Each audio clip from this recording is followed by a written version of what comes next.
Hello les amis, je vous retrouve pour une nouvelle vidéo sur le football et la Ligue des Champions 2025-2026 et je vais vous présenter le match Paris Saint-Germain contre Chelsea. C'est un match qui a lieu ce mercredi 11 mars 2026 à 21h pour le compte des huitièmes de finale aller dans cette compétition. Alors dans cette vidéo on va revenir sur le parcours de ces deux équipes pour en arriver à ce stade de la compétition avec les résultats et stats dans la phase de poule ainsi que les résultats des matchs. On enchaînera par le classement des meilleurs marqueurs et des meilleurs passeurs dans cette Ligue des Champions. On verra également les 10 derniers résultats toutes compétitions confondues et les stats du PSG et de Chelsea. Et on terminera par les compositions d'équipe et tactiques éventuelles, ce qui nous permettra d'avoir une idée et une tendance à cette rencontre. Alors pour ceux qui souhaitent voir ce match à la télé, sachez que vous pouvez le voir sur Canal+. Et donc dans la phase de poule, le PSG avait fini 11e avec 14 points, 8 matchs, 4 victoires de nul, 2 défaites, 21 buts marqués, 11 encaissés, plus 10 de différence de but. C'est un peu une surprise. Ils ont été tout le temps dans les 8 sauf à la dernière journée. Chelsea de son côté avait 2 points de plus. C'est quand même serré. Ils ont fini 6e avec 16 points en 8 matchs, 5 victoires, 1 nul, 2 défaites, 17 buts marqués, 10 encaissés, plus 7 de différence de but. Mais Chelsea a donc pu éviter les 16e de finale.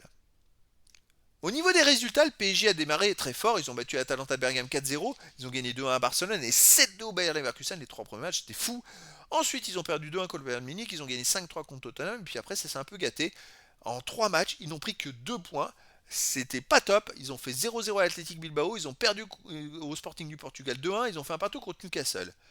En 16e de finale, ils ont eu du mal à éliminer Monaco. Ils ont gagné 3-2 à Monaco à 11 contre 10 pendant 60 minutes. Et au match retour, ils ont fait 2-2 à 11 contre 10 pendant 40 minutes. C'est dérangeant parce que même Monaco, au match retour, est revenu à 2-2 et au match aller, Monaco a même mené 2-0. Chelsea de son côté a démarré par une défaite au Bayern Munich 3-1, puis ils ont battu Benfica 1-0, ils ont battu l'Ajax Amsterdam 5-1, ils ont fait 2-2 à Karabag, ils ont battu Barcelone 3-0, ils ont perdu l'Atalanta de Bergame 2-1, ils ont battu Pafos 1-0, ils ont gagné à Naples 3-2. Ils avaient quand même un calendrier pas si facile que ça avec des sacrées équipes comme Barcelone et le Bayern Munich, et donc ils s'en sont très très bien sortis je trouve, et puis Naples aussi également. Alors au niveau des meilleurs marqueurs, pour le PSG, en 8e ex-aequo, il y a Vitinha avec 5 buts et il n'y a pas d'autres joueurs des deux équipes dans les 18 premiers du classement pour l'instant. Et pour le classement des meilleurs passeurs, il n'y a aucun joueur des deux équipes dans les 18 premiers du classement pour l'instant. Les 10 derniers résultats, toutes compétitions confondues, le PSG, 6 victoires de nul, 2 défaites, 20 buts marqués, 12 encaissés, plus 8 de différence de but, alors qu'il y a quelques ratés. Ils viennent de perdre en championnat contre Monaco 3-1. Ils avaient eu des difficultés en Ligue des Champions, mais cette fois ils ont pris 3-1 à domicile. C'est quand même lourd. Sinon à domicile, il y a eu 2-2 contre Monaco. Ils ont battu Metz 3-0. Ils ont battu Marseille 5-0. Et ils ont fait un partout contre Newcastle. Il y a des hauts et des bas cette saison avec le PSG sont capables du meilleur, mais des fois de se rater. Chelsea de son côté sur les 10 derniers matchs, 6 victoires de nul, 2 défaites, 25 buts marqués, 14 encaissés, plus 11 de différence de but. Il reste sur 2 victoires de suite à l'extérieur, 4-2 à Wrexham, 4-1 à Aston Villa. Sinon avant ils ont perdu 2-1 à Arsenal, ils ont gagné 4-0 à Hull, ils ont fait 2-2 à Leeds, ils ont gagné 3-1 à Wolverhampton, ils font que des matchs à l'extérieur, ils ont perdu 1-0 à Arsenal. Oui, sur les 10 derniers matchs, c'est 2 défaites, c'est les 2 fois Arsenal en Cup et en championnat. Et ils ont gagné 3-2 à Naples. Donc oui, sur les 10 derniers matchs, les amis, ils ont joué 8 fois à l'extérieur. Mais c'est quoi? C'est du délire.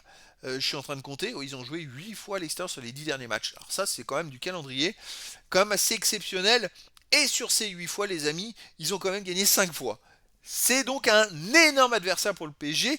Ça va être difficile, mais après, c'est la Ligue des Champions. Donc je verrais bien une victoire du PSG 2-1 face à Chelsea, mais dans le foot, tout est possible. Au niveau des compositions d'équipe et tactiques pour le PSG, on aurait du 4-3-3 et gardien Safonov, défense Hakimi, Marquinhos, Pacho, Mendes, milieu de terrain Zeremri, Vitinha, Neves, attaquant Barcola, Dembélé, Oudoué et Kvaratskhelia. Et pour Chelsea, on aurait du 4-2-3-1 et gardien Sanchez, défense James, Chaloba, Fofana, Gusto, milieu de terrain défensif Santos et Caicedo, milieu offensif et ailier, Palmer, Fernandez, Estevao, attaquant Pedro. Donc voilà, le décor est planté entre ces deux équipes et donc je vous donne rendez-vous ce mercredi 11 mars 2026 à 21h pour le match de football de 8e de finale aller de la Ligue des Champions 2025-2026. Le PSG reçoit Chelsea. Voilà les amis, je vous dis à très bientôt pour une nouvelle vidéo.